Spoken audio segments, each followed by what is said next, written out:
Carol's Ferals, and I want to take a few minutes to tell you about something really interesting. Cats, when left intact, meaning not spayed or neutered, can make a lot more cats. Did you know that just one female cat and her mate can produce over 11,000 kittens in just 5 years? Can you imagine that? That's a lot of cats. This is a big problem. There are an estimated 82 million stray and feral cats in the United States. We call these cats community cats. Here's a sad but true fact. 72% of all cats entering a shelter will be killed. That is 7 out of every 10. I know you're asking why. Well, because cats breed so rapidly and many are not suitable for being in homes due to their feral nature, there was just no other option. Until now. I'd like for you to watch this video and let me explain to you how you can work to make life better for cats. Of course, we all know that we should have our own pet cats, and dogs for that matter, sterilized. The process of taking away the ability for a cat to breed is commonly known as fixing. For girl cats, the word we use is spayed, and for boy cats, the word we use is neutered. So if you have pet cats that are not spayed or neutered, please talk to your family about getting that done as soon as you can. The problem is for cats that are outdoors because nobody really owns them. They're not anyone's real responsibility, so they're ignored. And part of that, oh, it's not my problem kind of thinking. That thinking makes all sorts of bad outcomes for these community cats. How do we get so many community cats? I want to first start off by explaining the difference between a stray cat and a feral cat. A stray cat is a cat that once belonged to someone and has now become homeless. Some ways this happens is from cats wandering away and getting lost, or maybe picked up and taken away from their home turf, fend for themselves. People tend to think that cats can take care of themselves, but it's not true. They're not part of the natural ecosystem and they need people to survive. The other type of cat that lives outdoors is a feral cat. A feral cat is not socialized to humans. Cats like these were maybe once owned by someone and found themselves homeless, got scared in the big bad world without proper home, and went back to their instinctual wild nature. Some were just born to other feral mothers, and they're raised to be very leery of humans. It's not often you see feral cats in the daylight. They mostly come out under the cover of night and look for food or hunt when people aren't around. But I assure you, they're there. These are some of the 82 million I was talking about earlier. Hi. We've got visitors.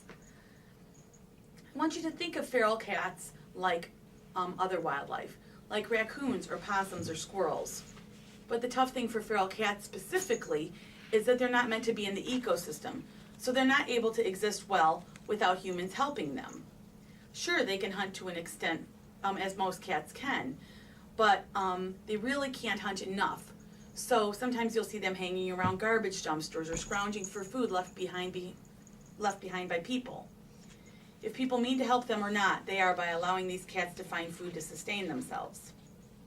That's not so bad really, but when well fed, either by dumpster diving or being fed by a kind neighbor feral caregiver, they get good and strong and healthy and breed more and more kittens. Remember that number from earlier, 11,000? That's how many one cat can produce in just 5 years. I know it sounds impossible, but it's not, and this is why.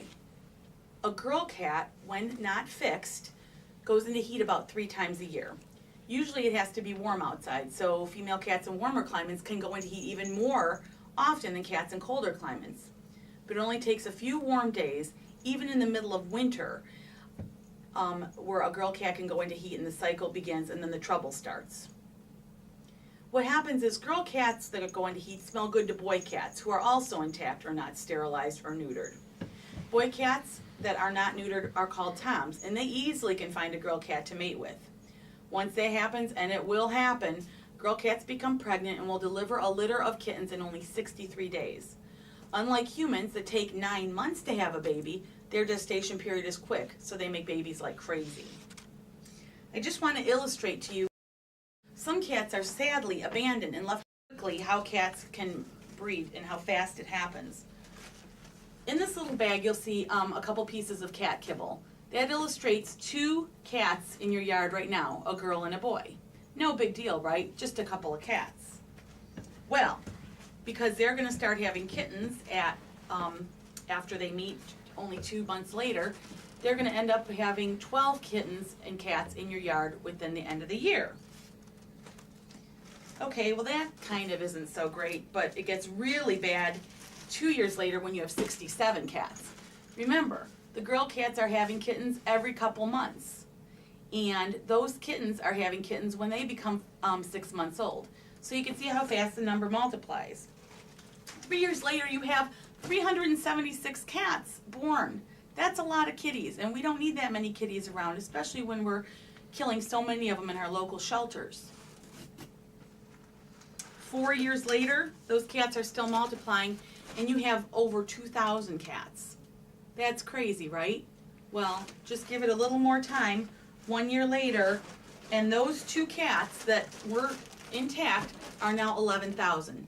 That's how it happens. So now you have the facts. Cats who are intact or not sterilized, fixed, spayed, or neutered are producing a lot of other cats. And these cats are mostly living outdoors. They're feral and hard to catch because they're not friendly to humans. This makes for a really big problem. So the question is, how do we stop them from breeding? The solution really is simple. It's not totally easy, but it's a simple idea. Fix all the cats, right? Sterilize them. Spay the girl cats, neuter the boy cats, problem solved, right? Well, that is the simple solution, but the way to get there is a little tricky. Lucky for us, in 1990, a couple women recognized the feral and stray cat population was needing special attention, and they formed an organization called Alley Cat Allies. This group of dedicated people brought the process of TNR to the public eye. What is TNR? Well, TNR stands for Trap, Neuter, Return. This 3-step process helps curb the overpopulation of cats. By using a humane and harmless live trap like you see here behind me, a cat is captured, taken to a veterinarian, and sterilized. Then after a short post-surgical rehabilitation time, the cat is returned to where it came from originally. Now the cat won't breed, and it'll be less likely or completely not interested in doing other nuisance behaviors, like fighting and spraying, which is one of those things that nobody likes. Male cats that are not fixed do a lot of stinky business, and it makes them not so popular. So by neutering them, they become better citizens. Girl cats who are not spayed have a much better life. Girl cats who are spayed have a much better life too. They no longer have to risk their lives to care for their babies. They get to have a carefree life. Homeless girl cats have it especially rough, so not having to mate and birth kittens makes their life much better. So I guess the next question you might have is, what can I do to help these community cats? Well, I'm glad you're here to learn about this. There are 3 things really. First of all, you can feed them. Offering feral and stray cats fresh water and food daily can help cats be healthy and maintain a happier life. Here is an example of a feeding station. It's made of a plastic tote, and it's made easily by simply cutting holes in the ends of this tote. You cut a hole in each end. The reason for this is so that you can keep food in a bowl in the bin so it's kept dry and protected from the rain. But having 2 holes makes it possible for a cat to enter and exit easily if another animal comes in to eat at the same time.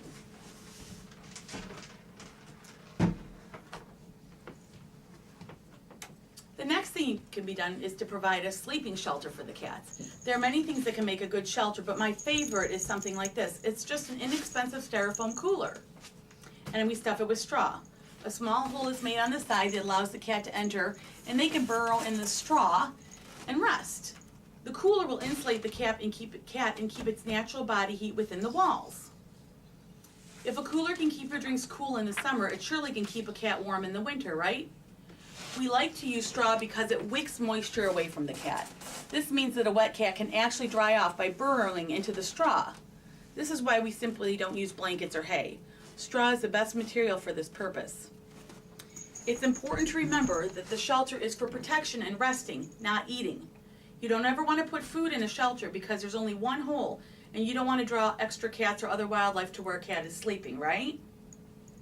Okay, now you have community cats fed and sheltered. That's awesome, but that's not all you need to do.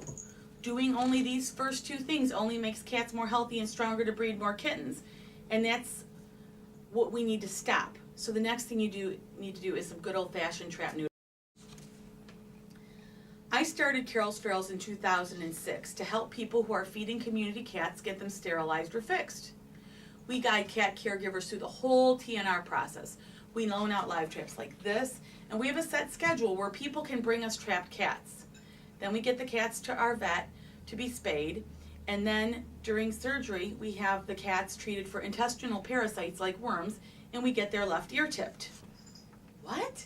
What's an ear tipped? Well, let me tell you. When a cat that is going back outdoors to live is under anesthesia and it's asleep during spay-neuter surgery, the veterinarian surgically removes the tip of the cat's left ear, just like you see in this diagram here. Why would we do that? That's a very good question. We do it so the cat is easily identified as a free-roaming fixed cat. When you see a cat with a left ear tip, you know that kitty is not able to breed, so you don't have to bother trying to capture it. It doesn't hurt the cat, it really helps them. This is what an ear tip looks like. It's very distinct, it's a surgical cut, so it's not to be confused with frostbite or fight marks. Okay, so now you have all the facts about how you can help community cats. The rest is up to you. I would like for you to take a handout home to your family and talk about how you might be able to better help and understand community cats. There's a lot of good information there to make you an expert in feral and stray cat care. Now, after this video is over, I would really need your artistic help for a big project we're working on. This coming year, Carol's Ferals is going to enter Art Prize with the largest scale piece to date. We're going to enlist your help to be part of this project. Your mentor will give you a cat head to decorate. We need for you to spend a little time thinking about what you learned in this video and color the cat head with crayon-colored pencil or marker. Then we're going to get all these cat heads pulled together for a giant patchwork puzzle and show it off at Art Prize. We're asking you to be one of the 11,000 cat head contributors to help us tell everyone who visits Art Prize that one cat and her mate can produce 11,000 cats in just 5 years. Will you be one of our artists? Are you willing? Okay, get ready, set, color.